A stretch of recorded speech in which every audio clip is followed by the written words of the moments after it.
Una chica que fue a hacer una entrevista a uno de los centros que teníamos y era una refugiada. Y la contrató porque era refugiada.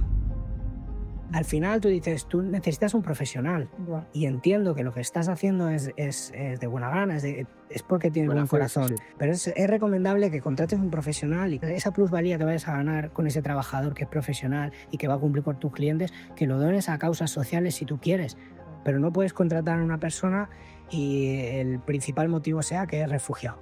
No puede ser, porque esto es un negocio, no es una ONG. ¿Dirías que esto es lo más difícil de tener una franquicia de más de 20 centros de estética? Sí, para mí sí, desde luego que haya absentismo laboral, que tengas esos problemas o que te cueste contratar, pues se hace bastante complicado. Y para mí esa parte de recursos humanos es la parte más complicada. Ahora la gente quiere hacer muy poco y disfrutar mucho y tener demasiado tiempo libre. Y creo que hay que ponderar las cosas. Tú no puedes emprender un negocio pensando en que vas a tener tiempo libre o que tienes que empezar pensando en que lo importante es sacar eso adelante. Que te vaya bien es una fórmula y eso es mentira.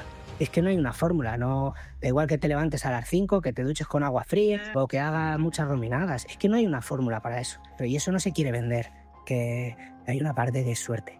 Lo que sí que buscamos principalmente es una buena actitud, ¿vale? Que eso es lo que marca realmente la diferencia, porque hay personas que son muy buenas haciendo su trabajo, pero que son especialmente problemáticas. El éxito es intentarlo, es aguantar, es adaptarse y es tener muy claro cuál es el propósito, que es quiero conseguir esto, porque a veces tú ves la meta, pero sabes que te vas a encontrar con muchas piedras y hay gente que se queja de las piedras del camino, cuando no se dan cuenta que las piedras hacen el camino.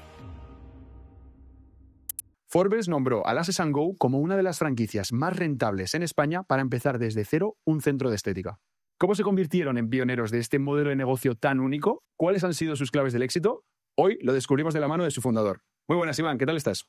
Buenos días. Primero de todo, tengo muchísimas ganas de este podcast en concreto porque llevamos ya muchísimos meses trabajando juntos, hemos desarrollado una muy buena relación personal juntos y queremos aprender de tu historia, Iván, así que primero de todo... Bueno, sobre todo, encantada, que yo no te conocía de antes, yo soy Adriana.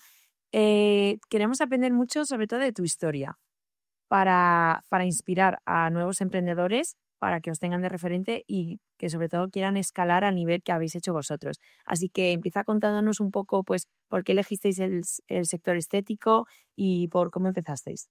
Bueno, más bien, yo creo que el sector estético nos eligió a nosotros. En mi generación terminamos de estudiar, somos 4 socios, David, Alba y Sara, y terminamos de estudiar por 2012-2013, que es donde estaba pegando más fuerte la crisis financiera de las hipotecas de hace ya 15 años. En ese contexto era muy difícil encontrar un trabajo. Incluso Alba y Sara, que tenían carrera universitaria, querían hacer prácticas y ni siquiera les daban esa oportunidad. Alba tuvo un periodo donde ella intentó no perder el tiempo durante 2 años y sacó un curso o un grado formativo de estética. Y en ese periodo donde ella no tenía trabajo, ella empezó a desarrollar un servicio de extensiones de pestañas que le habían enseñado, era una cosa poco que se estaba desarrollando poco y fue algo muy orgánico. Es decir, no tengo trabajo, tengo algo que hacer, me requieren para hacer este servicio y ¿por qué no lo voy a empezar a hacer? Y empezasteis a hacerlo en un centro, o sea, lo empezó a hacer ella en un centro de medicina estética o de estética, o cuéntanos un poco esa parte de cómo empieza a profesionalizarse la cosa, porque es yo creo lo más curioso. No fue algo premeditado, no hicimos un business plan, ni siquiera era algo donde íbamos a participar 4 personas. Yo tenía mi trabajo, yo era desarrollador de software, mi hermano trabajaba en la inmobiliaria, que es David, el otro socio, y la otra socia había estudiado económicas, es decir, cada uno tenía un camino diferente. El punto es que ella empieza a trabajar y se nos ocurre la idea de, bueno, pues de empezar a poder sacarle rédito a este proyecto, pero también un poco para poder ayudarla a ella a poder empezar a hacer algo un poco más profesional. El problema era que no teníamos financiación, era muy complicado en ese momento que nos diesen crédito, estaban cerrando todas las cajas de ahorros y hubo un punto donde decidimos que íbamos a empezar a trabajar en explotación compartida. Porque la idea... ¿Qué año es? ¿2008? No, es 2013. 2013 ya. Era cuando estaba terminando todo. Después de la crisis, ya. No, era el peor momento. Entonces, en ese punto dijimos, bueno, lo que hay que hacer es tratar de minimizar riesgos. Vamos a hacer una estructura liviana donde si nos llaman a trabajar o si la llaman a trabajar a algún sitio, podamos facturar. Es verdad que tenemos que dar un porcentaje mayor, pero no tenemos que pagar ningún centro ni ningún gasto que no sea ir hasta el sitio y hacer el servicio. Y a partir de aquí, pues fue cogiendo más centros, empezó a coger un volumen suficiente como para que la pudiésemos ayudar, pero fue un proyecto que ni siquiera empezó con la idea de vender servicios principalmente, sino que empezamos pensando que el negocio principal iba a ser una tienda online que iba a vender pestañas postizas. ¡Ostras! Claro. Sí, os encontró vosotros, literal. Y entonces, ¿qué fue lo más difícil luego de abrir vuestro primer centro y pasar de pues este solo servicio a vosotros estar involucrados en ya todo? Lo más difícil fue encontrar un punto donde tuviésemos los ingresos suficientes como para demostrarle al banco que podíamos pedir una financiación y que se la podíamos devolver. En ese periodo hubo un centro médico estético que tenía un problema, y es que ellos desarrollaban la parte de medicina estética, pero la parte de estética no la sabían llevar. Y además tenían que contratar personal de recepción para que tuviesen que gestionar las citas y venderles los servicios. Entonces nos dijeron a nosotros, oye, ¿qué os parece si podéis hacer de esta vuestra sede? Vosotros trabajáis la parte estética y además atendéis a nuestros clientes de medicina, de tal forma que ganáis vosotros y ganamos nosotros. Entonces a nosotros nos pareció una idea genial porque les dábamos un porcentaje. Es verdad que trabajamos gestionándole parte de las citas y vendiendo también los servicios de medicina estética, y por otro lado nosotros sí que podíamos tener un sitio fijo donde poder llevar a nuestros clientes. Y eso aproximadamente duró unos 9 meses hasta que empezaron a ver que funcionábamos bastante bien. Mejor que ellas, ¿no? Sí. Es que eso me les contaba, esa historia, y Sí. eso me hizo mucha gracia. ¿Cómo es posible que la rama estética facturase más que la medicina estética? Bueno, no lo sé. Es verdad que nosotros sí que nos preocupábamos mucho de fidelizar a los clientes, de encontrar a nuevos clientes, siempre con nuestros recursos, porque en esa época las redes sociales estaban menos desarrolladas y la publicidad giraba en torno a otra cosa un poco diferente, aunque hacíamos publicidad online. Marketing más tradicional, ¿no? Igual. Sí, marketing tradicional, pero ya movido a la parte digital. Vale. Lo que pasa es que los conceptos y la forma de hacer marketing todavía era con una perspectiva un poco más tradicional o más antigua. Entonces, ya llegó un punto donde, bueno, pues ellos veían que las facturaciones iban creciendo porque sabían de nuestras facturaciones y nosotros teníamos que pagarles un porcentaje, y cada día querían un poquito más, y llegó un punto donde dije, se acabó. Cerramos el contrato. Además, ellos lo hicieron, nos dieron un ultimátum un mes antes de que se terminase el contrato, y cerramos. Busqué un local en Madrid, busqué financiación y empezamos nuestro primer centro, que fue el de Barba de Braganza. Ostras, qué bueno. ¿Y cómo pasáis en poquitos años de un centro a más de 20 centros? Que luego, si quieres, cuéntanos también un poco ese proceso de que abristeis igual alguno de más y tuvisteis que echar para atrás.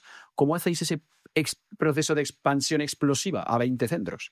No fue, igual digo, no fue algo que teníamos en un plan donde decíamos que teníamos que abrir X centros al año. Fue una cosa muy orgánica. Nosotros empezamos, nuestro primer centro fue en Barba de Braganza, y lo que tratamos de hacer es En Madrid, ¿no? Sí, utilizar ese concepto de valor de transacción, un espacio que no pareciese un centro de estética, para ofrecer un servicio diferente, o por lo menos desde otra perspectiva.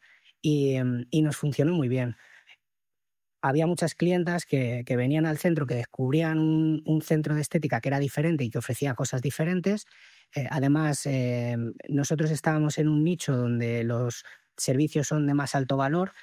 No eran manicuras de 10, 15 euros donde había tantos centros y estaba tan explotado, sino que hacíamos una cosa muy artesanal, muy específica, donde podían haber tickets de 70, 150, 100.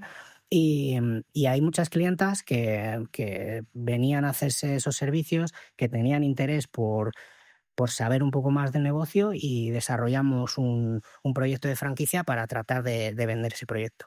Brutal. Me encanta. ¿Y por qué adoptasteis este modelo de franquicia en concreto?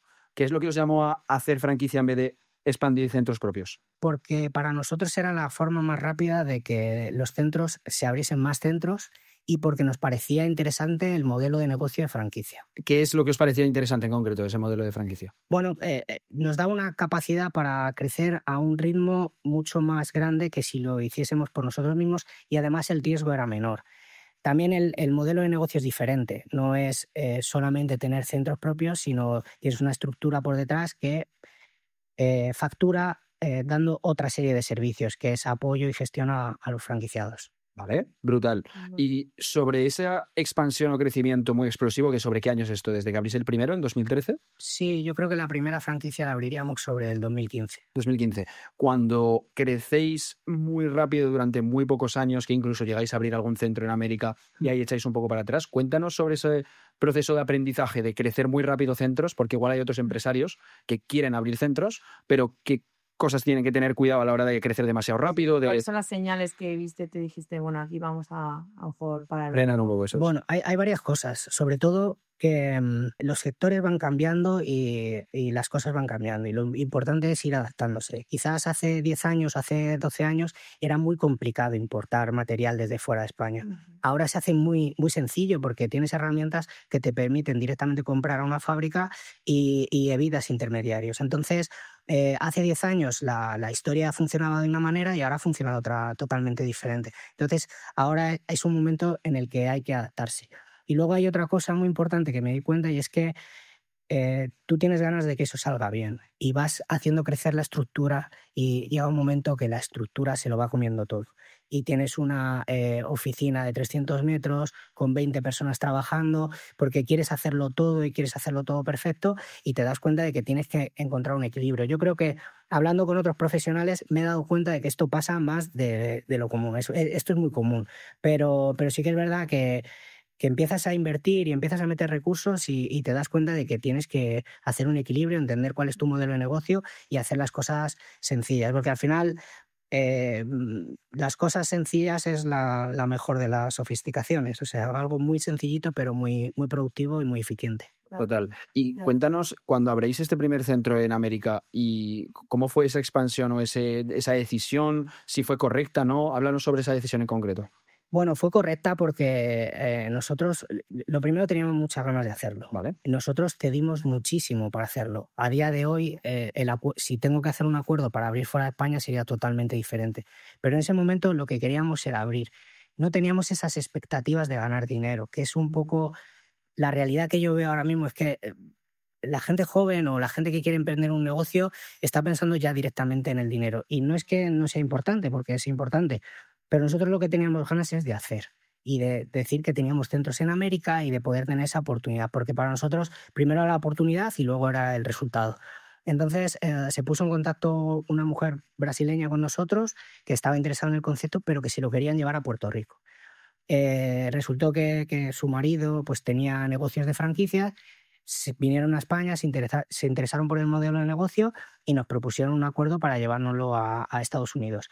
Y el plan era montar 3 centros piloto y a partir de aquí desarrollar el proyecto de franquicias. Nosotros hicimos todo. Hicimos el proyecto de franquicia, montamos los 2 primeros, pero llegó un punto donde, no sé, creo que fue en 2019, en diciembre de 2019, a mi socio lo ingresaron por un problema respiratorio. Vale. Yo fui para allá, viajé, me acuerdo que llegué a Miami, tuve que coger un coche para ir a Jacksonville porque se lo habían llevado en jet para allá y terminó falleciendo. Entonces, claro, entonces... Socio de la compañía americana. Exacto. Ah, vale. Socio principal. Vale. Entonces, ese fue el principal motivo por el cual no continuamos allí el proyecto, porque la persona que lo iba a gestionar, nosotros estábamos allí de apoyo, llevábamos muchos meses trabajando, pero la persona que iba a hacer la expansión y lo iba a trabajar era él. Así que, bueno, pues... se fastidió ahí, no. Se fastidió, pero fue una experiencia muy interesante porque entendimos una nueva forma de trabajar, de hacer construcción,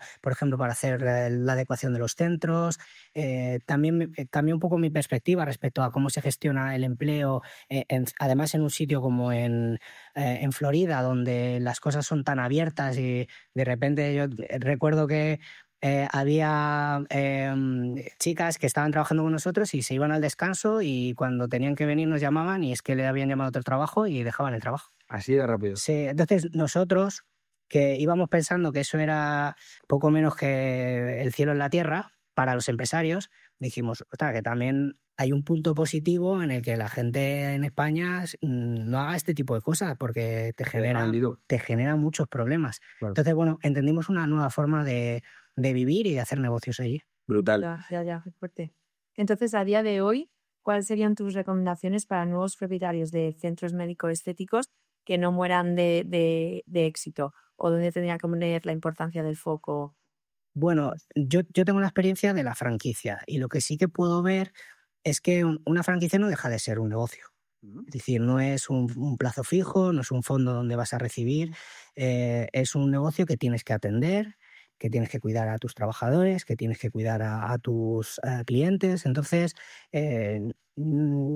me gustaría decir que hay una fórmula nueva de hacer las cosas, pero sigue siendo lo mismo de siempre, que es trabajar, atender, tragar mucho y adaptarte a los cambios que te van viniendo. Entonces, lo que le recomiendo a una persona que abre un negocio es que lo atienda, que se preocupe y que entienda que lo más fácil es que le vayan llegando muchos problemas. No son insalvables, la mayoría son salvables, pero van a llegar y no es una cosa muy fácil. Por eso yo nunca recomiendo a una persona que no lo tiene claro, nunca le voy a recomendar que abra una empresa o que inicie un proyecto, porque es muy difícil y tienes que estar concienciado de que eso es lo que quieres, de verdad.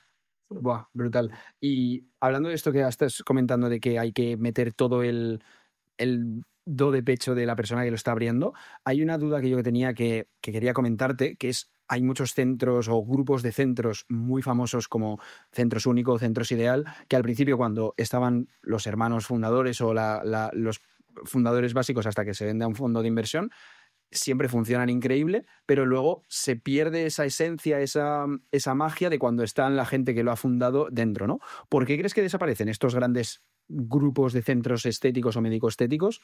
¿Y cuáles tú crees que son esas 3 o 4 motivos que los hacen desaparecer?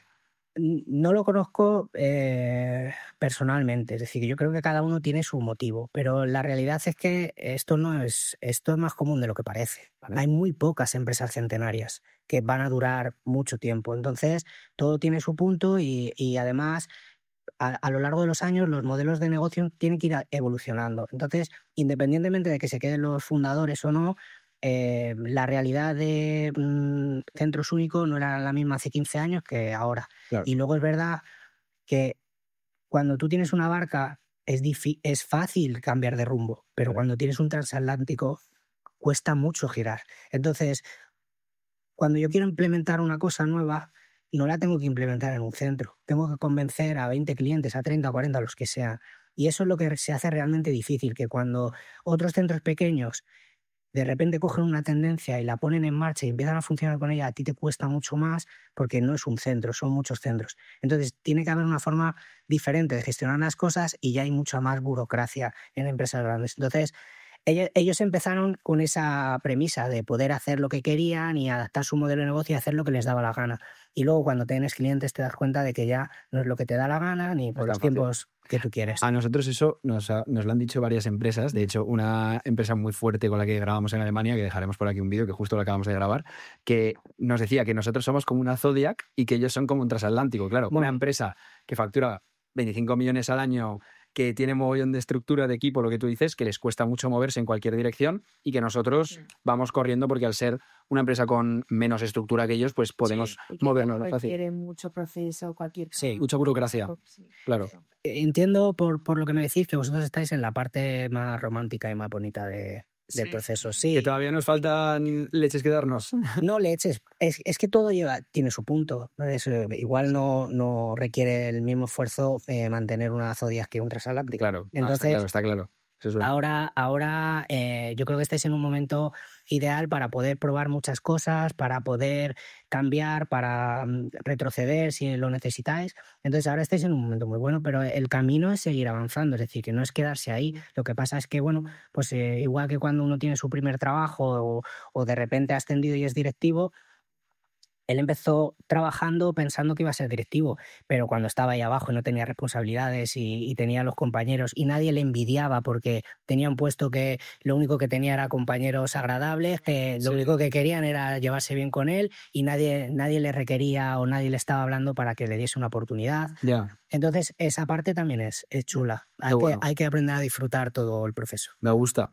Entonces, Iván, para Lashes and Go, ¿cuáles han sido las claves de éxito, digamos, para que sigáis siendo referentes 10 años después de toda vuestra trayectoria y todo lo que habéis crecido?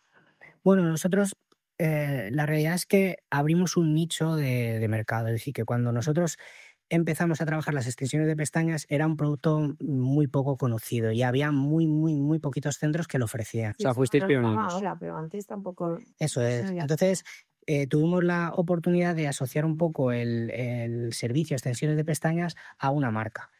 Y eso es lo que nos ayuda mucho. También una idea diferente de lo que debía de ser un centro de belleza. Yo recuerdo porque yo he trabajado en todos los procesos. Yo cuando empecé a trabajar en Lashes and Go fue porque terminé un proyecto de migración para un banco en Zaragoza y Gran ciudad. sí, gran ciudad, pero Yo soy mañico. y casi no hace viento y no es fresquito ni nada. Y la estación, cuidado. Es verdad. Pero sí que es verdad que cuando volví de ese proyecto dije, bueno, pues mientras que encuentro otro trabajo voy a echar una mano. Y yo he pasado por todo, menos hacer servicios, yo he estado en recepción, he cogido citas y me daba cuenta de cómo funcionaban las cosas y de que teníamos que hacer una cosa un poco diferente. Y cuando abrimos nuestro primer centro, dije, vamos a montar un sitio donde el espacio sea tan importante como el servicio. Y era curioso porque había gente que entraba y creía que era una tienda de muebles, porque teníamos un Chester, porque teníamos unas sillas con una decoración muy diferente, así tipo industrial, y al principio dijimos, ostras, tenemos que poner algún distintivo de lo que hacemos, porque primero hay muchas mujeres que pasan por enfrente y no saben que esto es un centro de belleza, y segundo es que hay gente que entra a preguntar cuánto cuesta el sofá. O sea, que eso era antes de que hicieses tú, por así decirlo, un remodelado del centro No, porque o después de. claro, ten en cuenta que cuando nosotros, el primer centro donde trabajamos de forma fija es en explotación compartida, Vale. donde terminamos por irnos. Sí. Y cuando abrimos nuestro primer centro dijimos, vale, vamos a hacerlo a nuestra manera, porque el otro centro tenía su decoración, nosotros no podíamos cambiar nada, pero dijimos, ya que vamos a montar nuestro... Era la decoración industrial. Era la decoración industrial. Claro, digo, Vale. vamos a hacer un Lashes como nosotros tenemos pensado que debe de ser un Lashes and Go.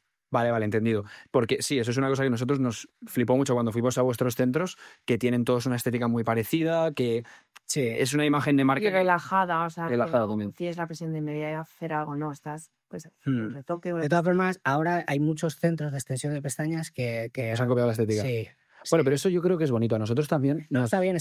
A nosotros nos copian muchísimos de los anuncios que hacemos o cosas que hacemos, pero si vas de pionero, que al final es lo que vosotros habéis sido pioneros en vuestro mercado. Como una consecuencia inevitable de que haya... Claro, va a haber Sí. gente que copie siempre. Sí, no, a nosotros hombre, nos gusta ser referencia. Es verdad que al final tú tienes y en España es complicado porque tú no puedes registrar ese look and feel. Tú no puedes decir, nadie puede tener un Chester y un... Ya, claro. No lo puedes hacer. Pero sí, para nosotros por lo menos es un signo de que le gusta a la gente y que algo estamos haciendo bien. Me encanta.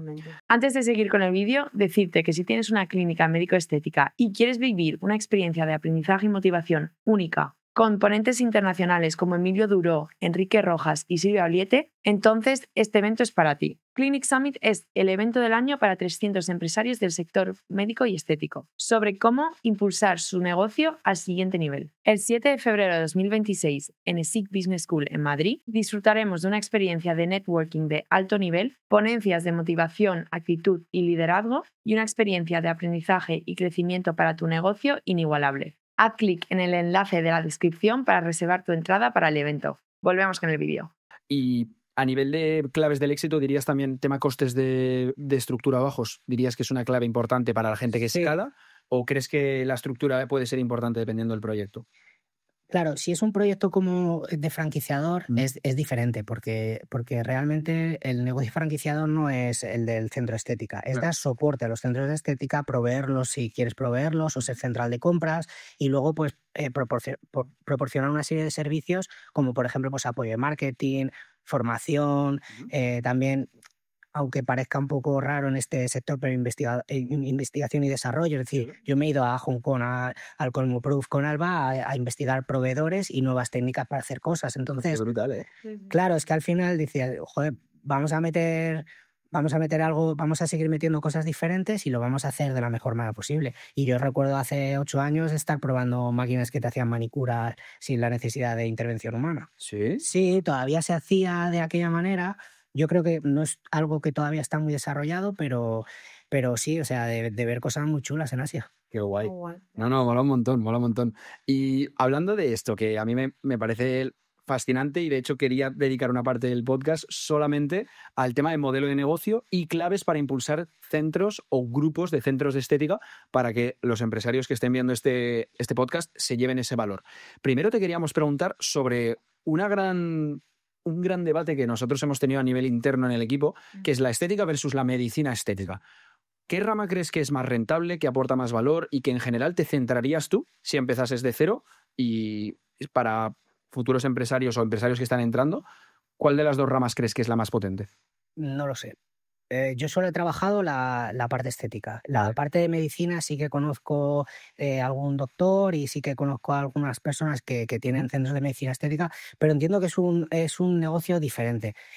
Es más rentable seguramente la medicina. Lo que pasa es que la medicina requiere otras necesidades. Vale. Para empezar, tiene que ser un doctor el que haga esos tratamientos. Entonces ya no está al alcance de todo el mundo. Si es muy difícil y si os dais cuenta hay pocas cadenas franquiciadas de centros médicos, porque es complicado para una persona que quiere emprender en un modelo de negocio que quizás no conoce, pero que sabe que va a tener ese apoyo, pero que requiere sí o sí de un profesional que le firme las cosas. Entonces, ese es el punto negativo que tiene la parte de medicina, que es positivo para aquella persona que se haya especializado y que tenga la capacidad de hacer ese tipo de tratamientos. Entonces, creo que ambos negocios son buenos. Si yo fuese médico, obviamente optaría por medicina estética sí o sí. Y luego es verdad que cada uno pues, se enfrenta a retos diferentes. Normalmente en una clínica de medicina tus empleados van a ser personas licenciadas, ya sean enfermeros o otros doctores. Y son un perfil diferente a chicas jóvenes que hacen un módulo de estética. Para bien o para mal, pero van a tener tratos diferentes y es un perfil de trabajador totalmente diferente. Totalmente. Y hablando de empezar de cero, ¿cuánto puede costar abrir una clínica? Un centro, mejor dicho. Sí, Que en tu experiencia de centros de estética, cuando decías que pedisteis un préstamo al banco y demás, ¿cuánto es el coste de estructura, no solamente de empleados o de alquiler, sino en general toda la estructura, abrir un centro desde cero? Yo creo que a día de hoy un centro, es que depende también de si vas a meter aparatología. Por ejemplo, los centros láser requieren de máquinas, Claro. es decir, yo conozco específicamente el mío, Vale. donde hay pocos elementos que sean muy caros o que no tenemos máquinas, por ejemplo, no hacemos leasing de máquinas Claro. que cuestan 20, 30.000 euros.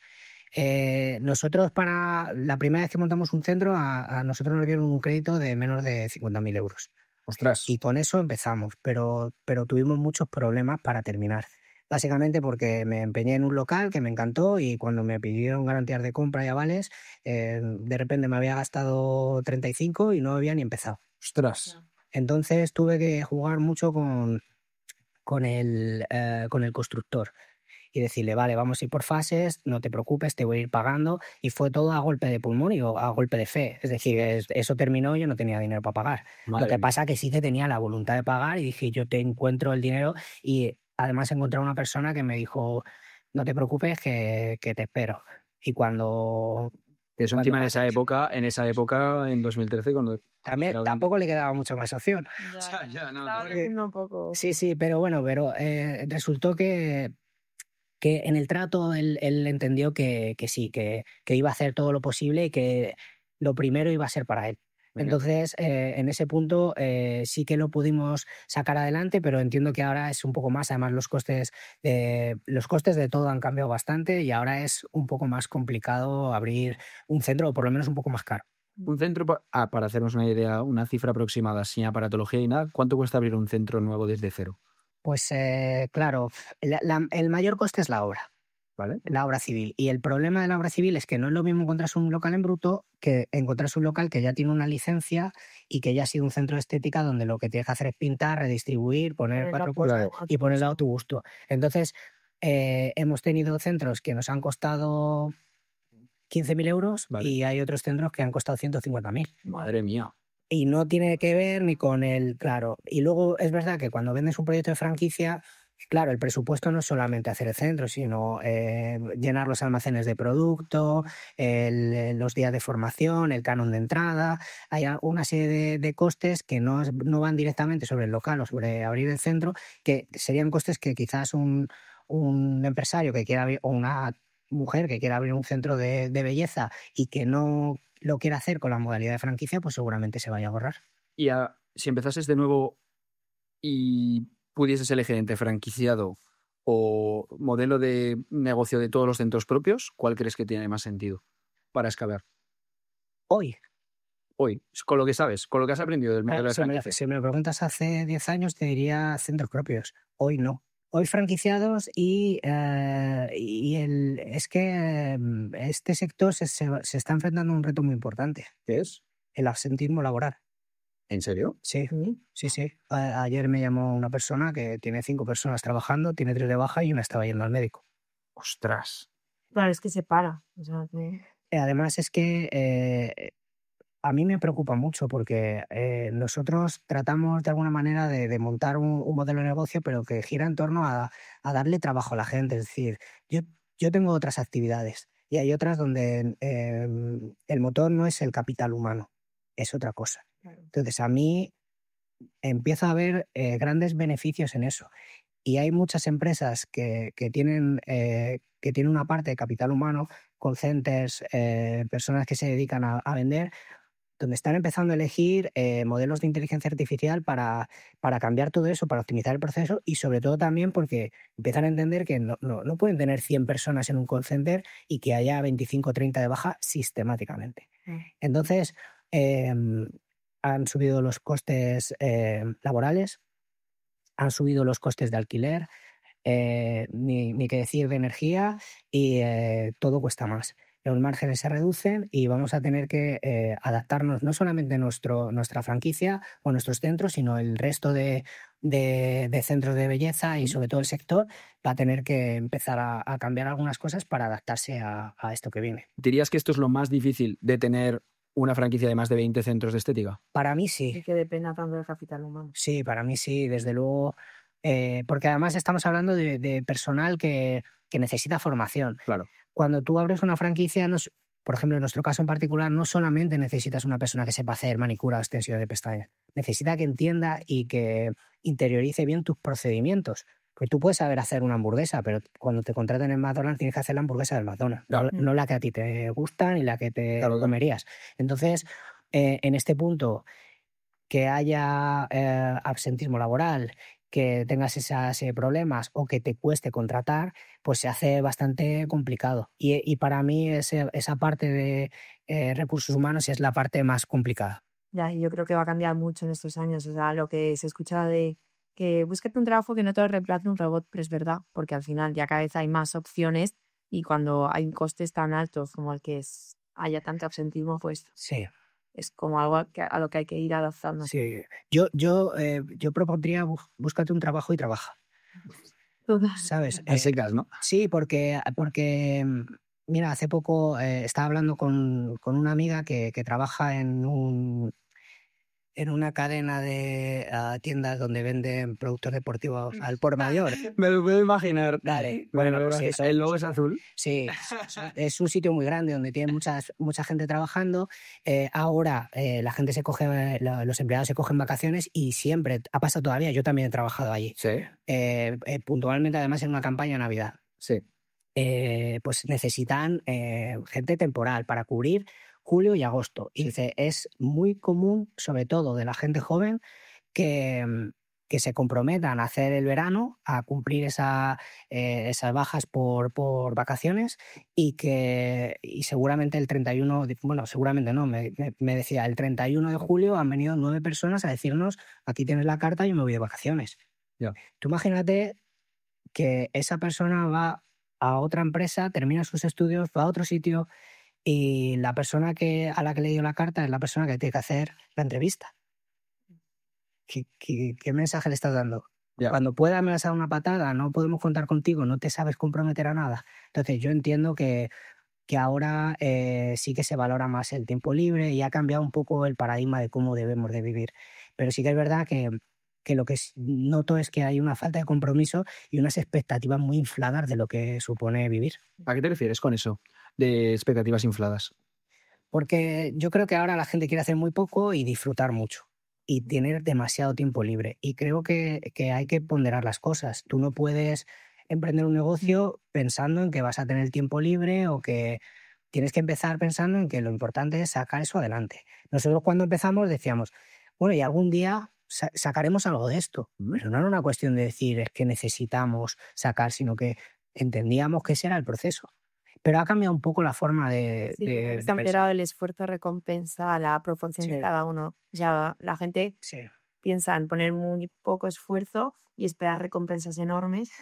O poner mucho esfuerzo rápido, pero recibirlo rápido. Yo creo que hay perfiles que venden ese tipo de idea donde los negocios o que te vaya bien es una fórmula. Y eso es mentira. Es que no hay una fórmula. No, da igual que te levantes a las 5, que te duches con agua fría, que tal, o sea, o que hagas muchas dominadas. Es que no hay una fórmula para eso.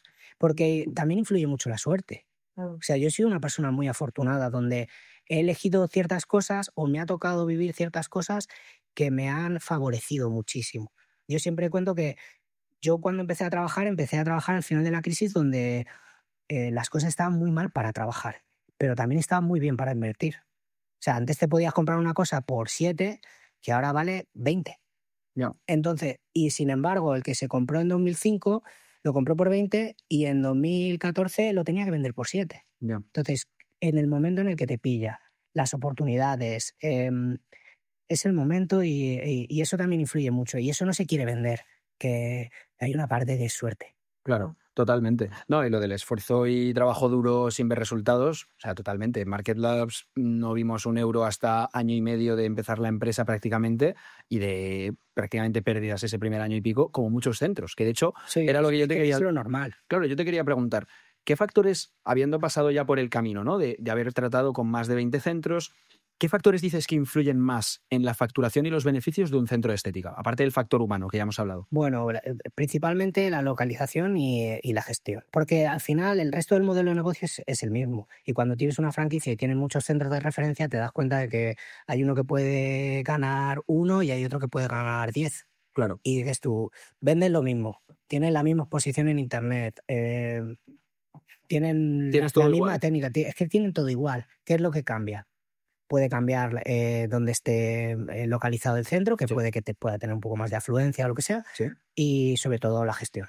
¿Y tú tienes este rango de diferencias en tus centros? No mucho, pero sí que hay diferencia. Vale. Hay alguna diferencia, sí. Depende, hay muchos factores y hay veces que hay algunos que ni controlas, ¿eh? Ya. O sea, que también es verdad que parece como que los que montamos empresa que lo tenemos todo atado y hay cosas que tú las miras y dices, pues no sé por qué. Pues ahí estará, ahí estará. No, tratas de intentar entenderlo y le das vueltas y lo comentas con tus socios, pero hay veces que dices tú, pero ¿por qué no tira esto? Ya. Y hay algunos, algún proyecto que he tenido que que decir, se acabó, es que no doy con la tecla. Ya. Oye, no soy el más tonto ni el más listo, pero hay cosas que tienen su fin y se acabó.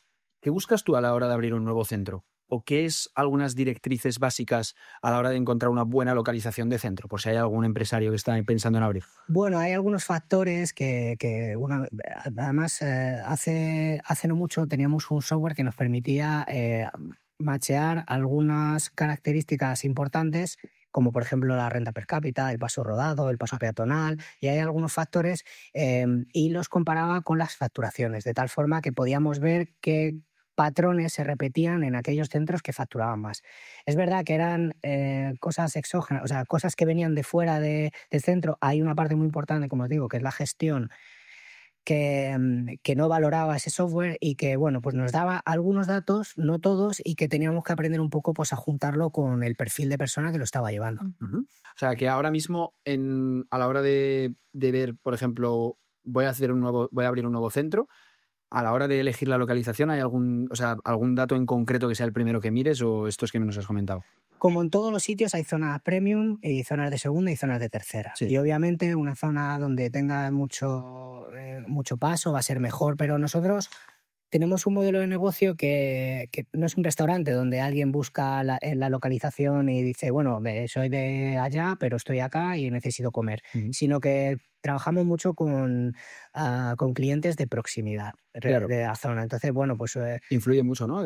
Que sea sí, una zona de calidad o no. Sí, ¿no? Y que haya suficiente gente como para que puedas tener por lo menos un volumen importante de clientela fija. Es decir, que hay sitios donde sabemos que es un poco más favorable que en otros, pero en definitiva tampoco es el gran cambio. Claro. Y vosotros, a nivel de porcentaje de clientela fija, ¿qué porcentajes nuevos clientes y qué porcentajes clientela fija dirías, aprox? Pues depende un poco de los centros, pero normalmente la mayor parte de la facturación es clientes recurrentes. Vale. De hecho, nuestro modelo de negocio se centra principalmente en las extensiones de pestañas. Luego hay otros servicios también que generan esa recurrencia. Entonces, es un servicio que tú te haces y que tienes que repetir al cabo de las 3 semanas. Entonces, se trata un poco de esto. Yo siempre les digo a mis clientes que para mí al principio lo importante no es tener un ticket medio alto, sino es tener la capacidad de vender principalmente al principio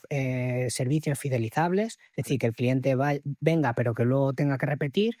¿Y sería más un lifting de pestañas así? ¿O? Sí, por ejemplo, un lifting de pestañas que te tienes que repetir, extensiones de pestañas, las manicuras también Vale. pasa, lo que pasa es que tienen unos márgenes un poco más pequeños, pero principalmente esto, yo me centraría en esto. Es verdad que tenemos también tatuajes, servicios faciales, hay cosas que son muy interesantes que van a elevar mucho el ticket medio, pero a mí personalmente, aunque luego también el cliente tiene un poder de decidir por dónde quiere tirar, o sea, no es que lo tenga todo atado, sino que ellos... El propietario del centro, dices. Exactamente, por eso digo que la gestión es importante, porque el franquiciado tiene mucho poder de decisión respecto a cómo lo va a hacer. Entonces, si yo tengo que abrir un centro, pues me preocupo mucho de esto, de vender ese tipo de servicios y de tener unos ingresos periódicos mensuales suficientes como para poder empezar a plantearme vender otro tipo de cosas. Entonces, mi estrategia cuando abro un centro de belleza es primero esto y luego me centro en servicios de alto valor.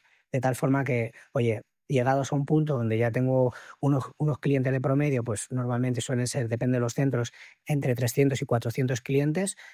A partir de aquí ya me fijo más en hacer publicidad, en vender otro tipo de servicios de alto valor. Brutal. O sea que las estrategias de fidelización dirías que son estos servicios de alto valor y algo más que también digas tú, esto nos ha servido lo que más. Fidelización son más los de bajo valor para que empiecen a abrir. Los recurrentes. Son recurrentes, no es especialmente de bajo valor. Las extensiones de pestañas es un servicio relativamente caro si lo comparas con extensiones de pestañas. Vale. O sea, perdona, con manicuras o pedicuras. Entonces, no necesariamente esto, pero sí que es verdad que es encontrar aquel servicio que te permita generar esa recurrencia con el cliente, pero y si además tiene más margen que, por ejemplo, la manicura, pues preferiblemente esto. Luego también... cada negocio, nosotros por ejemplo nuestra marca es muy fuerte en extensiones de pestañas, nos resulta mucho más fácil convencer a una persona que se haga extensiones de pestañas con nosotros a que se haga una manicura, pues normalmente piensan en manicura en otro tipo de empresas. Claro. Yo por ejemplo no sabía ni que hacían tatuajes, yo los tenía asociados solo con extensiones. Claro. Entonces hay algunas estrategias de marketing y hay algunos servicios que nos funcionan mejor porque ya nos asocian directamente con ese servicio. ¿Y tenéis todos los servicios en todos los centros? Por ejemplo, las manicuras, los tatuajes y todo, ¿o depende un poco de cada uno? No en todos, porque hay algunos que requieren de una normativa específica, como por ejemplo la de los tatuajes. Necesitas tener una cabina cerrada, que tiene que cumplir una serie de cosas, y luego también los técnicos tienen que tener una certificación y bueno, pues tienes que tener un permiso de sanidad para hacer según qué servicios. Vale. O sea que para vosotros, a nivel de fidelización de clientes, ¿cuáles dirías que son las estrategias, si hay alguna otra? Porque recuerdo que tenías también un sistema de puntos muy interesante. Sí, que no sé si suscripción también. Claro. Al final, fidelizar a un cliente es ofrecerle un servicio, generar unas expectativas y superar las expectativas cuando viene. O sea, porque no hay más historia. Cuando es difícil convencerle, pero luego la magia la hacen en el centro. Es decir, si tienes un técnico o una persona que no le está atendiendo bien, que no que no es agradable, que le ha hecho el servicio deprisa y corriendo, que le ha puesto igual la problemas. estrategia que uses. Da igual, por muy bonito que sea o que le encaje el concepto, o sea, al final se fideliza en el centro y se fideliza pues eso con conceptos de toda la vida. Trato bien al cliente, me trago algunas cosas que tengo que tragarme y hago todo lo posible porque, claro, por darle un servicio al cliente y mantenerle. Son cosas tan sencillas como que, por ejemplo, un buen ambiente de trabajo favorece a fidelizar clientes. O sea, yo me he encontrado en centros donde los técnicos se llevan muy bien y donde el cliente sale contento, y me he encontrado en sitios donde hay conflictos entre los trabajadores y donde aprovechan cuando falta uno para decirle desde una cabina a otra, pues esta no sé qué, y el cliente dice, yo no vengo aquí a esto. Claro. Y eso son cosas que no tienen que ver con la franquicia ni con el modelo de negocio, tienen que ver con la gestión. Normalmente pasan mucho menos si el responsable de la franquicia está allí, soluciona los problemas y evita también que pasen este tipo de cosas. Sobre esto que estabas comentando, Iván, de la gestión de clientes, ¿qué es para ti lo más importante a la hora de gestionar eficientemente los clientes en centros? ¿Y cuáles son errores comunes que genera un centro que igual está empezando o que acaba de abrir? Bueno, ahora tenemos la suerte de que podemos contar con herramientas como software de gestión. Nosotros trabajamos con Flow y esto nos permite, que es un software que permite no solamente gestionar a los clientes, sino también una parte de facturación, y también tiene un módulo de marketing. De tal forma que podemos hacer sinergias entre la parte de captar los clientes, mantenerlos y gestionarlos. A partir de aquí, cuando tú tienes una herramienta como esta, el core te tiene que proporcionar, el core es lo principal que te deja hacer este sistema, te tiene que proporcionar lo principal para que tú puedas manejar un centro de belleza desde las citas hasta cerrar un ticket o hacer una factura. Y luego también es muy importante que te ofrezca información útil para la gestión del negocio. Oye, ¿cuántas horas improductivas han tenido los técnicos? ¿En qué horarios vendo más o vendo menos? Y luego, a partir de aquí, este tipo de herramientas están empezando a implementar o a abrir una API que proporciona la posibilidad a desarrolladores externos hacer soluciones a medida para grandes corporaciones. Normalmente suele ser grandes corporaciones porque son desarrollos que son muy específicos y sirven para cosas muy, muy concretas. Normalmente un centro normal no te lo pide. Claro. Y lo que se le pide un poco es esto, es que te permita hacer lo suficiente y que aparte de eso te permita poder conectar otras herramientas o poder desarrollar soluciones que sean específicamente para tu negocio. ¿Dirías que fue un cambio muy importante para vosotros empezar a usar un buen software de gestión a nivel de la gestión diaria de los clientes? ¿Cómo fue ese salto? Y fue difícil de implementar también, que el tema de la integración es uno de los grandes fue baches. un poco, no fue muy complicado porque no teníamos tantos centros cuando hicimos el cambio. Nosotros trabajamos antes con un software que no era online base, o sea, no podíamos acceder a un servicio online donde ya teníamos toda esa información. Era un ejecutable que era en cada uno de los centros y limitaba muchísimo. Además de esto, obviamente no tenía API, no tenía posibilidad de abrir una app que estaba vinculada al software. Entonces, bueno, era esa evolución que fue pidiendo con el tiempo el sector, y yo creo que la implementamos por allá por 2018-2019 y para nosotros sí que supuso un cambio bastante grande. Por eso es lo que a gente que esté mirando por qué no escala, es esto, la gestión de clientes. Bueno, es que hay muchas herramientas que te van a ayudar a facilitar las cosas, y yo creo que eso es un poco el objetivo cuando se elige una herramienta que tenemos que tener en mente, que las herramientas tienen que servir para ayudarnos, y hay algunas que te complican un poco más la vida. Por eso hay que saber elegir la herramienta adecuada, porque hay cosas que son difíciles y hay veces que menos es más. Y a nivel de errores comunes, los centros o clínicas de estética que abren de cero, ¿hay algún fallo que suelan incurrir al principio? Normalmente el principal hándicap es la gestión con los empleados, o sea, la parte humana. Humana 100%. Sí, claro. O sea, hay gente que tiene una habilidad tremenda para hacer equipos buenos y para funcionar bien, y eso te da mucha confianza y también el negocio empieza a traccionar muy, muy rápido. Y hay otras personas que tienen problemas en ese sentido y además se generan ciertas adherencias. Hay veces que no les gusta cómo va el equipo, pero tienen problemas a la hora de cambiar las piezas o de hacer esos cambios que muchas veces son necesarios, y ahí es donde encontramos el problema. Yo cuando veo el índice de improductividad en los centros me doy cuenta que hay algunos centros que superan lo que para mí es un índice razonable de improductividad. donde yo me pregunto por qué no están, es decir, no puedes tener 10 recursos para el trabajo de 3. Claro. Y por qué no están haciendo nada al respecto. Porque es verdad que hay una parte muy importante de los costes que son directamente recursos humanos, son salarios y bueno, lo que tienes que pagar por cada uno de los técnicos. Entonces, muchas veces sí que me doy cuenta que ese es un error importante, el no saber gestionar el volumen de trabajo y los recursos, adaptar esos recursos al volumen de trabajo. Brutal. Claro, porque a la hora de captación y de contrataciones, ¿cómo os aseguráis de que captáis talento? ¿Es más en la formación o desde el principio? ¿Cómo hacéis Bueno, para adaptar talentos? Sí, eso es. Para empezar, a veces que cuando se habla de talento, que está bastante bien, pero nosotros estamos buscando profesionales, Vale. profesionales que cumplan. Al final, no son servicios que sean tan complicados de hacer. Se puede dar una formación y la persona lo puede aprender.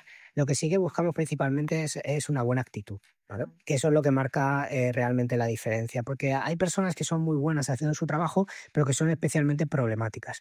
No se quieren adaptar a los horarios, cuando una cliente llega un poco tarde, entonces deciden no hacerlo. Mm, eh, eh, Realmente creo que lo importante es una buena actitud, porque cuando tienes una buena actitud, las cosas las puedes aprender más tarde o más temprano. Y también me he dado cuenta que los clientes tampoco requieren una excelencia a la hora de realizar el servicio. Yo he encontrado técnicos que no eran especialmente buenas haciendo servicios, pero que eran súper majas, súper buenas, donde las clientas solo querían con ellas, los fallos se los pasaban todos. Y sin embargo, personas que no eran muy agradables, que eran muy buenas haciendo su trabajo y que con un mínimo fallo el cliente ya se lo hacía saber. Entonces, para mí es muy importante la actitud. Y porque la impresión que te queda es mucho mejor que la que ha sido simpática. Sí. Puedes entender mejor el que haya tenido un pequeño fallo que una que te puede hacer genial, pero te quedas con el mal Sí. sabor y Es que en este sector, y yo creo que que de cara al muchos, público, sí. sí, es que yo creo que se obvia un poco que lo importante es la experiencia y que tú no vas a un sitio solamente pensando en la parte técnica, porque además hay muchos clientes que van que tampoco entienden cuál es ese grado de excelencia. No saben si lo estás haciendo al 90 o al 100. Lo que quieren es sentirse bien. Ir allí, que les atiendan bien, pasar un rato, si cuadra, poder hablar un poco con el técnico y salir de allí contentas y sobre todo que no te amarguen la tarde. claro. Sí, porque al final es un tratamiento que te estás haciendo para ti, ¿sabes? Quieres eso, una distracción, una tarde. Claro. Es como, yo pondría un símil de si vas a un restaurante, te pueden poner una comida muy buena, pero si están dando voces en la cocina, si el camarero es desagradable, al final ya la comida es lo de menos, te da un poco igual, pero si te han puesto una comida que dices tú, hombre, pues esto no es épico, tampoco, pero de repente el camarero es súper majo, ha tenido una gracia con tu hijo, le han traído luego un helado, el camarero, pues al final dices tú, joder, es que aquí vuelvo, porque ya no es solamente lo que he comido, es que aquí me encuentro bien. Y yo creo que muchas veces hay algunos empresarios, o sobre todo de centros como este o como restaurantes, que se olvidan de que la experiencia es casi tan importante como lo que estás ofreciendo. Totalmente. Brutal. Y a nivel de captar talento, ¿qué canales utilizáis para que vuestros centros puedan captar esteticistas de talento y demás, y profesionales? ¿Cuáles son los canales? En plan, ¿dónde las encontráis? Que igual hay alguna empresa que No, te gustaría saberlo. alguna vez hemos contado con empresas de trabajo temporal, principalmente pues, portales de empleo. Es la única forma de ir a un sitio donde puedas ver cuánta gente está buscando trabajo y cuál cumple de alguna manera el perfil. ¿Qué portales os han servido en el pasado a vosotros? Pues, por ejemplo, Jovan Talent, yo tampoco me dedico específicamente a eso, pero creo que Jovan Talent lo utilizan bastante, Infojobs lo utilizan Vale. bastante, aunque es una plataforma que es un poco más caro encontrar profesionales. ¿Vale? Puntualmente LinkedIn, aunque casi nada, porque no es un canal que, sobre todo por el tipo de profesional, ¿eh? Porque hay algunos otros sectores que funcionan muy bien en LinkedIn, pero Para esteticistas no, claro. Es que eso es lo que estaba pensando. Digo, ¿dónde, en qué canal está la esteticista que quiere empezar a trabajar o que...? normalmente cuelgan su currículum en Infojobs y buscan por allí. Entonces, publicando ofertas en los principales portales de empleo, siempre vas a recibir algún currículum, alguna solicitud para poder trabajar. Brutal, me encanta. Vale, una última duda que teníamos de esta parte de modelo de negocio es, o pregunta mejor dicho, ¿qué diferencia a los franquiciados que les va muy bien en sus franquicias de los que no acaban de tirar con su centro de estética? ¿Cuál es ese cambio aparte? Bueno, el factor humano nos has dicho ya, ¿no? De aquellos que hacen uno al mes o de los que hacen 10. Estos, ¿qué hacen? Aparte de tener un muy buen equipo, muy comprometido y un factor humano brutal, ¿hay alguna acción en concreto? O, por ejemplo, llamar rápido a los leads, que eso es algo que sabemos que funciona. O no sé si tú sabes de estos centros cuando te reúnes con ellos de alguna acción. Sí, más que cosas en concreto, yo creo que tiene que ver con un rasgo de la personalidad. Al final, ¿Vale? hay personas que son dependientes, que es el paradigma del tú. ¿Vale? Tú me tienes que proporcionar a los clientes, tú me tienes que hacer que facture más. Y por el otro lado está el que es independiente o interdependiente, porque también sabe que necesita de los demás para poder llegar a objetivos. Claro. ¿Qué es el paradigma del yo? Yo puedo con esto, yo voy a resolver el problema, yo me ocupo de esto. Entonces, cuando te llama una persona y te dice, tengo un problema con los empleados, es que sabes que hay otra que dice, no, tuve un problema con los empleados, lo senté, hablé con ellos, si no era insalvable, elegí por dónde tenía que seguir. Entonces yo creo que esa es la gran diferencia, y es que hay personas que están más preparadas para lidiar con los problemas y para adaptarse a los problemas y encontrar soluciones creativas a esos problemas. Y nivel de implicación. También, obviamente. Pero yo hay veces que ya ese nivel de implicación también detecto como que hay gente que le cuesta mucho. Le cuesta mucho porque echar la bronca, tomar decisiones, despedir a una persona es una cosa súper desagradable. Y hay personas que no pueden con eso. No pueden pensar que aunque la persona no les está cumpliendo, tienen que prescindir de ella. Por ejemplo, yo tengo una anécdota de una chica que fue a hacer una entrevista a uno de los centros que teníamos y era una refugiada. Ostras. Y la contrató porque era refugiada. Es decir, Ostras. al final tú dices, tú necesitas un profesional. Ya. Y entiendo que lo que estás haciendo es de buena gana, es porque tienes Buena buen fe, corazón. sí. Pero es recomendable que contrates un profesional y que dones lo que te vaya, esa plusvalía que vayas a ganar con ese trabajador que es profesional y que va a cumplir con tus clientes, que lo dones a causas sociales si tú quieres. Total. Pero no puedes contratar a una persona y el principal motivo sea que es refugiado. Ya. No puede ser, porque Claro. esto es un negocio, no es una ONG. Claro, no, brutal, ostras. Me has dejado impactado con esa anécdota, brutal. Bueno, pero pasa mucho más de... Y ya no es cosas tan raras. Familiares, ¿no? De, oye, pues meto aquí a mi Bueno. primo, a mi tal, Eso yo ¿no? creo que es lo Bueno. más común. Eso ya es... Pero que además se enrona mucho la cosa cuando tienes a familiares en el negocio. No sé cómo... Bueno, además tú nos puedes contar de primera mano que al final estás en un negocio en el que tienes parte familiar. Sí. Y yo es algo que siempre he pensado, ostras, tiene que ser súper duro y difícil Y llevar si esas cambia relaciones. vuestra relación. Claro. Pues es muy complicado. Vale. Bueno, creo que no tengo problema en decirlo. Nosotros cuando empezamos, empezó Alba y Sara, David y yo. Alba era mi pareja y Sara era la pareja de mi hermano. Ya no somos pareja. Ninguno. ¿Ninguno? Ninguno. O sea que el negocio realmente rompe familias.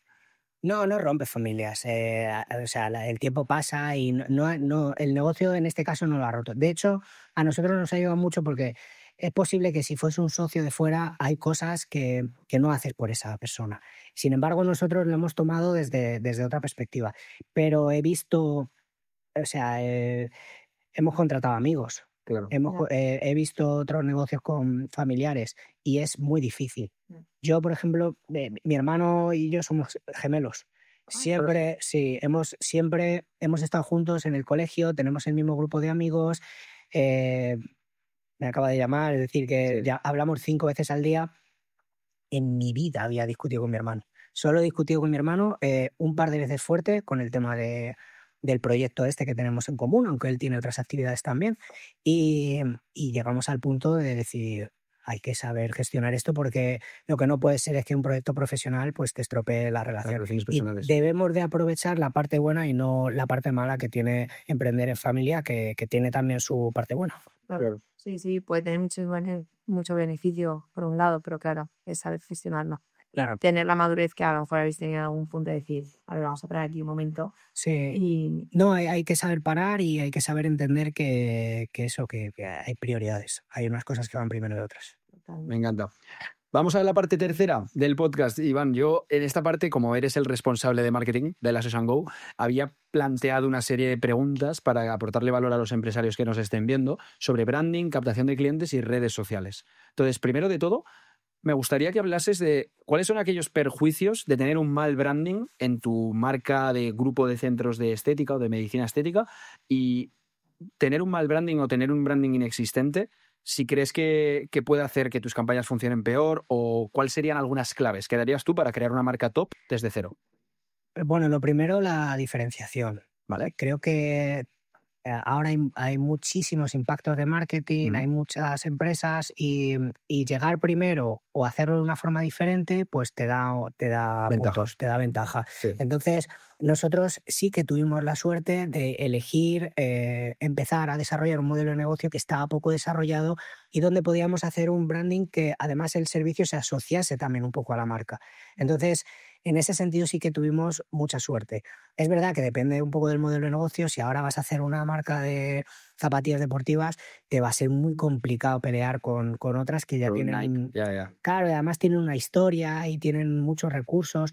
Aún así hay gente que lo hace y que tiene su nicho y dice, mira, yo no voy a pelear con Nike, es que yo voy a hacer unas zapatillas deportivas, pero específicamente para este un tipo de nicho. gente que busca cosas diferentes. Claro. Entonces, tratar de entender eso o entender esto y proyectarlo y hacerlo realidad sí que te da una ventaja competitiva importante. El hecho de tener un nicho, ¿tú crees que es importante, ¿no?, para tener éxito? O sea, vosotros, por ejemplo, sois muy diferenciales en el ámbito de, tú dices, de pestañas, de cejas y tal, porque, y eso a nosotros también nos ha pasado, de que al final empresas que hagan publicidad hay miles, pero para el sector médico y estético, tal, como muy más anichándonos, es yo creo potente.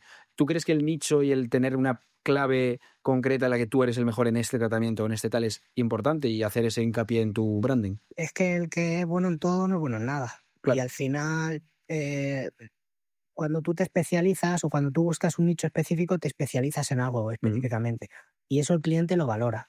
Y es verdad que muchas veces tendemos a querer agradarle a todo el mundo y hacer cosas para todo el mundo cuando nos tenemos que dar cuenta de que no tenemos que hacer esto. Tenemos que ir a buscar a nuestro cliente. Brutal. Y tenemos que entender que haya clientes que no les guste lo nuestro, porque no lo vamos a hacer a su gusto, lo vamos a hacer para nuestros clientes. Y desviar el foco de eso en lo que tú eres específicamente bueno, porque vosotros antes decíais que tenéis mucha amplia variedad de abanico de tratamientos y demás. ¿Crees que es productivo y que es beneficioso para la empresa tener tanto abanico de tratamientos? Pregunto, porque desde el desconocimiento de que no sé si es mejor tener un foco muy claro y solo hacemos esto, o tener varias posibilidades, no lo sé. Claro, son preguntas abiertas. Al final, como te digo, el sector y el modelo de negocio tiene que ir cambiando y tú te tienes que dar la oportunidad de ir probando cosas nuevas, ¿vale? Entonces, en este proceso hay veces que hay algunas que se quedan y te vas dando cuenta, sobre todo cuando llevas tu background es de más de 10 años, pues que joder, has metido manicuras y luego tatuajes y luego no sé qué, y son cosas que funcionan y que te cuesta quitar, porque Claro. no es un menú que lo cambias y lo cambias por otra hamburguesa. Sí. Entonces, en ese sentido, yo creo que es parte natural del proceso de ir creando. Obviamente, tú tienes tu main, ¿sabes? Lo principal de nuestro negocio, sabemos que al final es un poco Pareto. El 80% de nuestra facturación es el 20%. Claro. Y eso pasa siempre. Lo que pasa es que sí que te tienes que dar la oportunidad de ir probando cosas y ir... Y para hacer lo que has dicho, adaptarte a lo nuevo y lo Sí, que sí. porque si no te quedas un poco atrás. Sí. Y vosotros, teniendo franquicia, ¿cómo protegéis vuestra marca cuando entran a los franquiciados? Sabiendo lo importante que es proteger esa marca. Sobre todo con un contrato de franquicia que blinde una serie de cosas, claro, porque lo normal es que un franquiciado llegue a un punto donde la mayor parte de lo que le tenías que enseñar ya lo ha aprendido y empiezan a querer hacer las cosas a su manera. Y es verdad que puede pasar una cosa, tenemos un problema, y es que en España no hay una legislación específica para franquicias como si la hay en Estados Unidos. Vale. Entonces, básicamente lo que tratamos de hacer es que lo que haga un franquiciado no repercuta negativamente en los demás. Y hay veces que en ese afán por tratar de proteger, pues te vuelves un poco restrictivo y te limitas un poco a la hora de dar ciertas libertades a los franquiciados. Pero claro, por ejemplo, tener redes sociales compartidas. Hay franquiciados que nos dicen, a mí me gustaría publicar mi propio contenido, Pero claro, hemos tenido franquiciados de todas las comunidades. Tú imagínate que de repente el de Barcelona pues empieza a hacer proclamas políticas porque tiene unas ideas que son perfectamente legítimas, pero que no tienen nada que ver con nuestro negocio ni con nuestra marca, y lo hace a través de un canal donde nosotros le hemos proporcionado un altavoz y donde el resto pues no quiere que se asocie eso a la marca. Entonces, bueno, pues hay algunos problemas que hay que solventar, y sí que es verdad que hay que ser cuidadoso con respecto al look and feel, a los servicios, a que no te metan un producto que no está homologado. Vale. Brutal. Y a nivel de captación de clientes, que es un tema que quería sacar también, ¿qué papel tienen las redes sociales y la publicidad en el éxito de vuestros centros? Publicidad. Pues grande, yo creo que grande, porque nosotros empezamos en un punto donde las redes sociales tampoco estaban tan... Bueno, ya sí que había cierto impacto, sobre todo cuando empezamos en Facebook. Luego fue migrando, las cosas han ido cambiando y entiendo que las plataformas van a ir cambiando. ¿Sí? Pero sí, para nosotros ha sido muy importante porque nosotros estábamos promocionando un servicio que no era conocido. Claro. Entonces teníamos que hacer un trabajo importante de descubrimiento. Sí. No solamente De awareness, decir, ¿no? oye, claro, cuando tú vas a buscar un servicio a Google, dices, ¿dónde me puedo hacer la manicura? ¿Dónde puedo comer? Ya sabes que estás buscando esto. Pero nosotros teníamos que encontrar a aquellos clientes que no sabían que existía esto, decirles qué es lo que es, explicarles esto y convencerles para que lo prueben. Entonces, creo que las redes sociales es el canal perfecto para poder descubrir nuevos servicios a los clientes, y en este contexto a nosotros nos ha sido muy importante poder contar con redes sociales y poder proyectar lo que nosotros hacíamos en un vídeo o en una fotografía.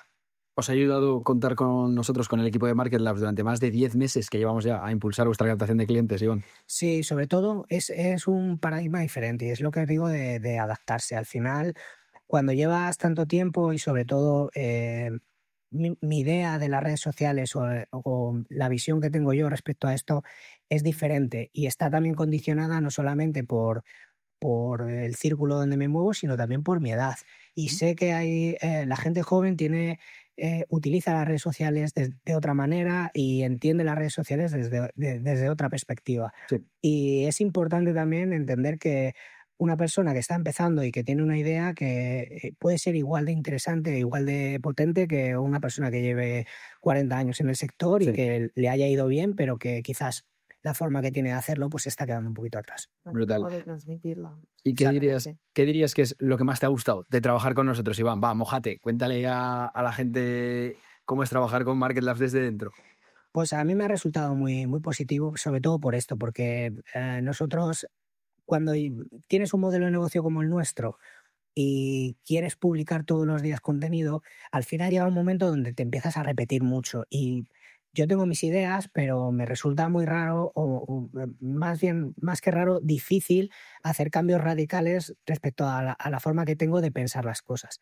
Y cuando viene otra empresa, otra persona a decir, yo tengo unas ideas diferentes, pruébalas, pues también es una liberación, porque entiendes que te quitas ese trabajo, digamos, creativo, y dejas a otra persona que pruebe por ti. Hay veces que funciona bien y hay veces que funciona mal, pero es un poco lo que hablábamos antes de darte la oportunidad. Al final, a mí a veces que me preguntan, pero para ser buen empresario, ¿qué tienes que tener? Porque siempre digo que no es una fórmula, que no es una serie de pasos que tienes que hacer. Digo, pues mira, básicamente recibir bien los palos, que eso es importante, y luego es capacidad de adaptarte. Si no sobreviven las especies más preparadas ni de las más fuertes, son las que mejor se adaptan a los cambios. Y esto no lo digo yo, lo decía Darwin. Así Brutal. que algo de verdad tendrá ahí. Me encanta, Iván. Y a nivel de las últimas campañas que hemos hecho, por ejemplo, para impulsar lifting en vuestros centros, yo recuerdo una de las principales campañas que hemos grabado con vosotros, que grabamos con 7 modelos en un centro hace bastante tiempo. Estas campañas, a la hora de captar clientes, también tienen muchísima repercusión y muchísimo impacto, pero ¿dirías que os han ayudado en general a vuestros centros, a los 20 centros en los que ponemos estas campañas a funcionar, a pues eso, que haya más flujo de nuevos clientes y que os ayude a tener esa... O sea, que no sea tan picos los meses más valle, que podamos jugar con eso para que la gente sepa un poco la capacidad que tiene las redes sociales y la publicidad? La estacionalidad siempre existe. Nosotros, como la mayor parte de los negocios, tiene sus momentos mejores y peores porque la demanda es así. ¿Vale? Normalmente, para nosotros, el verano es la mejor época, porque es cuando la mayor parte de nuestros clientes, que son mujeres, tienen más eventos, salen de vacaciones y quieren arreglarse más. Entonces, dentro de esto, lo que tratamos es de, pues eso, de regular esa estacionalidad para que además nos ayuda también a nosotros. Puedes que un mes tengas el doble de trabajo que el otro, pero eso también influye en la capacidad que tú tienes de gestionar un equipo. No es lo mismo adaptarse para hacer 500 servicios que 250. Entonces, en ese sentido, el poder tener una herramienta que te permita inflar un poco aquellos meses, porque esto funciona bien en temporada alta y funciona bien en temporada baja. Claro. Entonces siempre vas a tener, si funciona bien, siempre vas a tener esa diferencia. Pero también te permite organizarte de una forma mejor. Entonces, en ese sentido, para nosotros ha sido importante porque lo que le pedimos a una agencia como la vuestra es que nos traigan a los clientes, llamen la atención.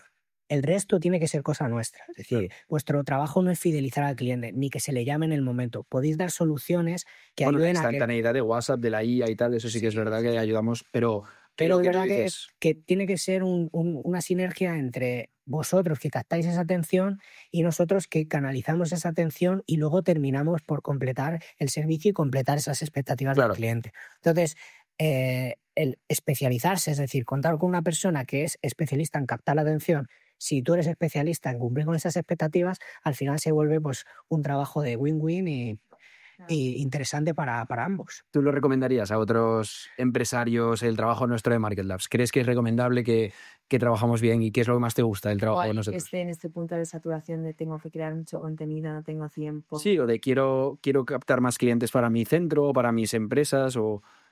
Yo lo que le recomiendo a la gente es que las cosas que vaya a hacer, que las haga bien. Y si no las sabe hacer, que pregunte y que cuente con profesionales que sepan hacerlo. Es decir, yo tampoco hago mis impuestos. Sí. Se los mando a una buena gestoría. Claro. Yo tampoco hago mis contratos. Tengo un bufete de abogados que me ayuda y me protege. ¿Vale? Y no hago la publicidad porque no me dedico a ello. Y hay veces que entiendo que un pequeño empresario tiene que aprender a hacerlo todo. Pero una vez que vas teniendo recursos, es importante el ir contando con gente profesional que te ayude y que te dé una perspectiva diferente, porque no solamente es que te hagan un buen trabajo, también es aprender a hacer las cosas de una manera diferente y relacionarte con personas que son buenas en lo suyo. Claro. O sea, que recomendarías Market Labs en definitiva. Recomendaría Vale, Market Labs. yo quería escuchar eso. Recomendaría Market Labs, aunque no suelo recomendar nada porque al final creo que la gente tiene que tomar sus decisiones, pero a mí personalmente me ha ayudado mucho. Y no solamente la parte técnica de los crear las 20 centros. campañas o de hacer esa publicidad, sino también de empezar a entender que hay una forma nueva de comunicarse. Es el primer podcast que hago, así que Brutal. en algo me habéis cambiado. Brutal. No, y de hecho, no, sí, de hecho, Iván, bueno, tenerlo hoy con nosotros es un absoluto hito, por eso decía que me hacía mucha ilusión, porque sé lo que le cuesta ponerse delante de cámara, pero es que tenías muchísimo que aportar. Y de hecho, hay un par de cosas más, un par de temitas que quería tocar, que era el tema de la comparación de los tipos de publicidad, que esto es algo que aprendí gracias a trabajar con vosotros, que es los 3 tipos de publicidad principales o formas de captar clientes que nosotros impulsamos, que hay muchos, ¿no? Pero están la publicidad en Meta, la publicidad en Google o los referidos. Recuerdo cuando vimos los datos internamente de, oye, ¿cuál de las 3 áreas es el que mejores tipos de clientes genera por la cantidad de ratios de cliente que viene, factura que se genera? Y veíamos que la publicidad en Meta era, por así decirlo, un 0,1, de que de cada 10 clientes que llegan de la campaña, 1 se acaba haciendo el tratamiento. La publicidad de Google era un 0,3 y la de referidos era un 0,9, o sea, que era alguien que prácticamente venía a comprar, Sí. ¿no? ¿Qué pasa? Que los referidos era el menos escalable de todos, porque, claro, puedes con buenos sistemas de fidelización y tal trabajarlo, pero no es tan fácil como activar y desactivar una campaña de Meta o de Google. Cuéntanos un poco tú qué aprendizajes y qué comparativa harías entre estas 3 formas de publicitar un centro. Sobre todo que cada uno tiene una funcionalidad, ¿vale? Dependiendo de los canales, unos son mejores para unas cosas que para otras. Vale. Nosotros hemos encontrado que la gente que recurre a Google y que está buscando Google está buscando algo específicamente. Claro. Quiero comer, quiero hacerme extensiones, quiero hacerme tal. Claro. Entonces, suelen ser clientes que vienen predispuestos a comprarte el producto y el servicio. Lo que pasa es que lo que tienes que hacer es presentárselo primero y presentárselo de una manera interesante para captar su atención. Ujú. Las redes sociales como Instagram, por ejemplo, es un canal perfecto para el descubrimiento, Ujú. para enseñar qué es lo que estás haciendo. Vas a captar, o en nuestra experiencia aquí se captan muchos más leads, pero son más difíciles de convertir. Claro. Y referidos es una pasada, porque es alguien que de repente ha ido a tu centro, ha quedado encantado y le dice a una persona, oye, no te lo pienses, vete aquí, que te van a tratar bien. Entonces, los tres son muy importantes. Es verdad que hay algunos que te dan más volumen, pero luego conviertes menos. Hay otros que tienen menos volumen, pero convierten mucho más. Y es un poco tratar de entenderlos y jugar con ellos en función de tus necesidades. Brutal, me encanta, me encanta. Y a nivel de subir contenido, lo que decías, de que igual hay muchos centros que tienen poco tiempo, poca energía o que no les gusta esa parte de crear contenido. ¿Qué les recomendarías a esos centros? Si tienen la opción, que lo contraten también hay muchos que entiendo que no es que no tengan el tiempo, sino que no tienen ni los recursos ni la formación para poder hacerlo. Hay gente que ve los vídeos y dice, me encantaría hacer esto, pero es que no sé por dónde empezar. Claro. Nunca he tocado un programa de edición. No tengo ni siquiera un ordenador que me permita instalarme un software con el que poder editar los vídeos. Tampoco tengo una cámara, solo tengo un móvil de hace 5 años que lo utilizo para escribirme con WhatsApp porque tampoco soy muy tecnológico. Más en este sector, donde es un sector, no diría mayoritariamente de mujeres, pero sí que hay Sí, yo creo que muchos gestores. mayoritariamente. Sí, pero hay gestores de centros que también son hombres. Es verdad que lo consumen son más mujeres, pero que nosotros es verdad que tenemos a lo mejor un perfil un poco más tecnológico, Sí. las mujeres un poco menos, más social, es decir, sin caer en estereotipos, pero es verdad que yo me he encontrado a gestoras de centros que me dicen, a mí me gusta mucho esto y cuando lo veo me quedo impactada y me quedo flipando, pero yo no sabría ni por dónde empezar. Claro. Entonces, el poder contar con una empresa que te permita hacer esto, o tener una plataforma web, o tener un formulario de compra, o tener una integración con una plataforma de pago, este tipo de cosas son muy importantes. Brutal. No, me encanta, me encanta. Ahora vamos a pasar ya a la última sección de hoy, que es una sección que hacemos mucho de preguntas rápidas. Vamos a preguntar varias preguntas y respondes con lo primero que te venga a la cabeza, ¿vale? Yo no soy muy rápido. Venga, que sí, que sí. Dale. Lo tienes, Iván, venga. Primera, ¿a día de hoy abrirías un centro de estética propio o franquiciado? A mí me gustaría ser franquiciado. De hecho, tengo ahora un proyecto de gimnasios. Me lo estoy pensando. ¿Sí? Sí. De si tú entrar como franquiciado. Sí, bueno, me pidieron colaborar en un proyecto para desarrollar ese modelo de negocio. Vale. Y me gustó tanto la idea que estoy pendiente de abrir un gimnasio de entrenamiento funcional. Franquiciado, brutal. Sí, va. Pero Pero- es que quiero, o sea, a mí me parece muy guay ser franquiciado.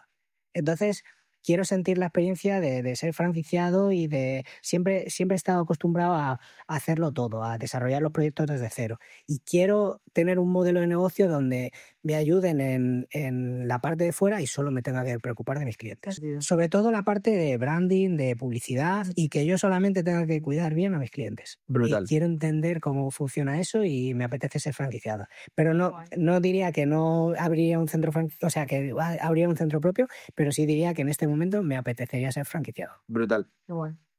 ¿A quién admiras del sector? Pues a Alba. ¿Sí? Sí, a Alba la Qué admiro bonito. mucho porque ¿Sabes? sí, porque yo creo que ella se inventó el negocio realmente. O sea, sin saberlo ella, desarrolló todos los procedimientos y es complicado. Y echando la vista atrás y viendo todo lo que se ha conseguido, esa parte tan creativa, porque nosotros le hemos dado estructura al negocio. Mi hermano, yo, Sara, le hemos dado estructura al negocio para que eso se pudiese hacer. Pero Alba siempre fue la parte creativa del negocio y la verdad es que admiro mucho que haya cogido algo que, sinceramente, esto lo contábamos cuando estábamos empezando y la gente se reía de nosotros, porque decía, pero te vais a montar con esto de las pestañas, y fíjate hasta dónde ha llegado. Encima Así que has que, contado cómo empezó, que era que no conseguía ni contrato de prácticas. Y exacto. Entonces, el que haya creado todo esto de una cosa tan pequeña como es un servicio que no conocía ni Dios, pues a mí me parece muy guay. Brutal. ¿Un fracaso que te hizo crecer?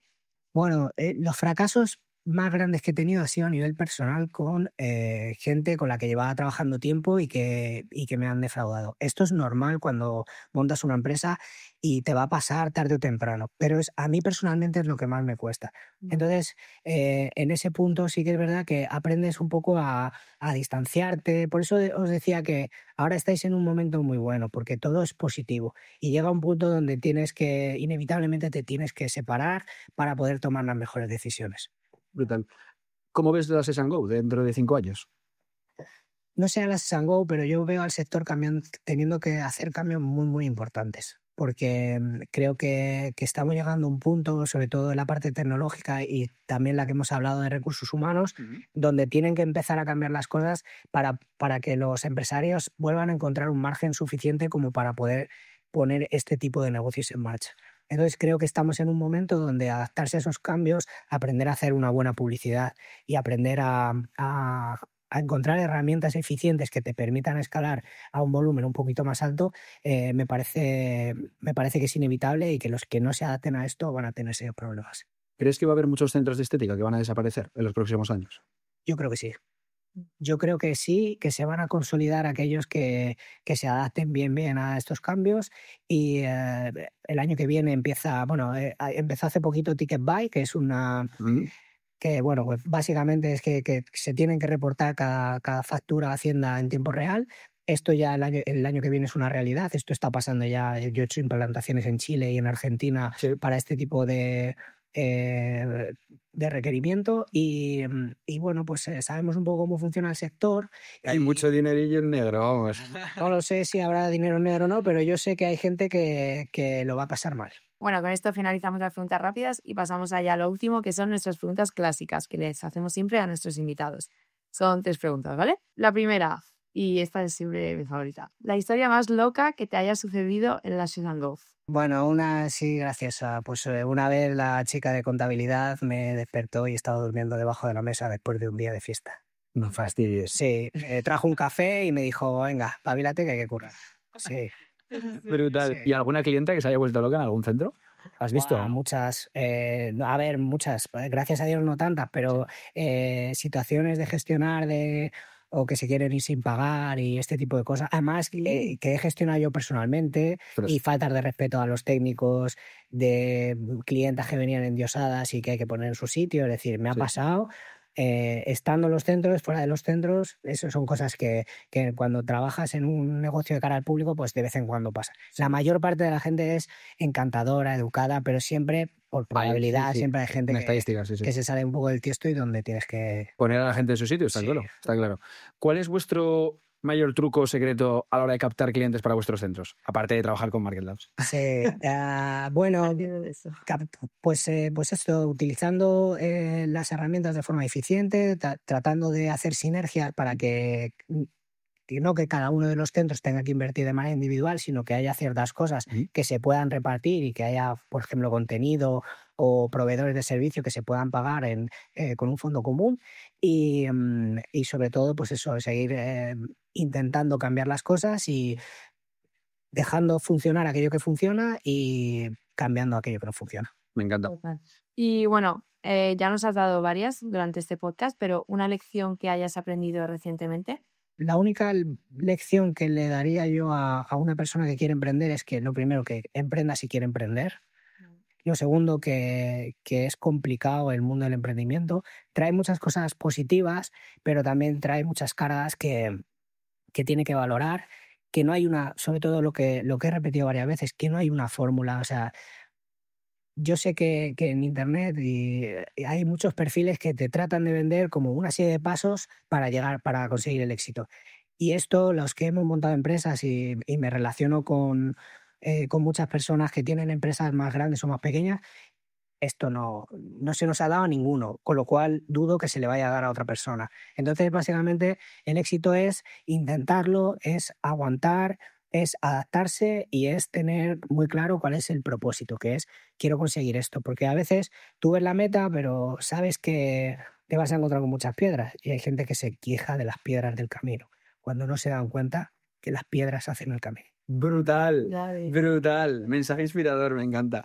Y por último, si quieres mandar algún mensaje a los empresarios que nos escuchan, yo también estaba pensando ahora que estabas diciendo esta última, ¿cuál dirías que es la habilidad más clave para un emprendedor o para una persona que quiera abrir su propio centro médico estético o centro de estética o franquicia de centros de estética? ¿Cuál es esa habilidad clave que tienen que tener? ¿Resiliencia, has dicho, que me ha gustado mucho? Sí, bueno, habilidades sociales principalmente. Eso es lo que te va a hacer crecer de una forma más rápida. Tener buenas habilidades sociales, porque hay veces que ya no es técnicamente que seas bueno o no, es simplemente que sepas convencer a los demás, porque hay tantas opciones que es difícil. Hay muchas veces que la gente no se para a valorar técnicamente las cosas, sino que hay gente que es capaz de convencerte de una manera de decir, "Joder, te he contado una cosa y es que me cuadra. Lo que Quiero hemos hablado antes del sabor de boca que te quede de una Sí. experiencia. Sí, Ya. y esto normalmente cuando son emprendedores y cuando te cuentan es un poco lo que os contaba antes de lo del gimnasio, ¿no? Cuando te viene un tío que ya ha montado varios y te empieza a contar y esto y lo otro, no sé, y dices tú, es que me apetece montar. Te inyecta esa pasión, ¿no? Por lo que... No, que toma mi Te ha dinero. emocionado. Claro, entonces yo creo que eso es muy importante y ya te digo que es una cualidad que me parece muy importante. Y luego ocuparse de los problemas. Porque es como, muchas veces yo se lo digo a todo el mundo y es un problema que veo con a gestores de algunos negocios, que ven los problemas pero les cuesta decir alguna cosa a un empleado, despedirle, cambiar de proveedor porque me cae muy bien el repartidor, pero es que el otro me lo está dejando más barato. Y claro, eso genera una serie de problemas que como no los soluciones a tiempo, pues se van haciendo muy grandes. Entonces muchas veces digo, no es preocuparse, es ocuparse. Entonces ocúpate de tus cosas. Me encanta eso. Brutal. Y si quieres mandar algún mensaje final a los empresarios que nos escuchan, el micro es todo tuyo, Iván, que siempre dejamos Sí. el último Nada, speech final. que si quieren emprender esto, que lo hagan con ganas, que cuenten con profesionales, que aprendan, que esto es un proceso muy largo, que van a tener que cambiar mucho, pero que el que lo quiera hacer, que lo haga, y sobre todo a la gente joven, que merece la pena. Hay veces que yo veo que hay una parte que nos pone a los empresarios como el demonio. Vale. Y la otra parte se quiere defender diciendo que a los empresarios poco más y somos los tontos que le pagamos la fiesta a todo el mundo. Entonces, bajo esa perspectiva entiendo que una persona joven diga, es que no hay incentivos para emprender. Y me da mucha pena encontrarme con mucha gente joven, pero que nadie quiere emprender, todo el mundo quiere ser funcionario. Entonces, lo que le diría a una persona que sí que quiere, sobre todo una persona joven, que sí que quiere emprender es que mola, que puede salir o no, pero que lo intente y que al final del proceso se va a dar cuenta de que es mejor persona, porque va a haber aprendido a solucionar los problemas, a hacerle frente a cosas que antes creía que no podía. Inevitablemente va a tener que aprender, porque a lo largo del proceso tienes que aprender a solucionar esas cosas y te obligas tú mismo a aprender. Y que aunque te salga mal, te va a salir bien. Me encanta, Iván. Brutal, pues hasta aquí el podcast. Muchísimas gracias, Iván, por estar con nosotros. Gracias. Tendréis toda la información de la Access & Go en la descripción de este vídeo. Y si tienes un centro, clínica de estética o grupo de centros y quieres impulsar la publicidad con redes sociales, desde Market Labs estaremos encantados de ayudarte. Tienes toda la información también en la descripción y nos vemos en el siguiente episodio. Muchas gracias. Chao, chao. Chao.